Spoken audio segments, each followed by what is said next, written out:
Electric వెహికల్స్లో విదేశీ వాహనాలు ఒక అద్భుతమైన లెక్క ఉంది. ఎక్కువ కిలోమీటర్ల దూరం వస్తున్నాయి వాటి బ్యాటరీలు.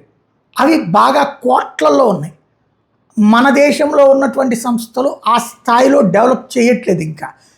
అయితే అంత ధరలో ఇక్కడ కొనరన్న ఉద్దేశంతోనే చేయట్లేదు. ఇప్పుడు విదేశీ సంస్థలు ఇప్పుడు మన బ్రిటన్తో ఒప్పందం కుదుర్చుకున్న నేపథ్యంలో ఇదివరకు 110% విదేశీ ఎలక్ట్రిక్ వెహికల్ మీద బ్రిటన్లోని కంపెనీకి సంబంధించినటువంటి వెహికల్స్ ఏదైతే 110% పన్ను ఉండేది, అది ప్రభుత్వం కట్టించుకునేది. ఇప్పుడు అది 30% తగ్గిపోయింది.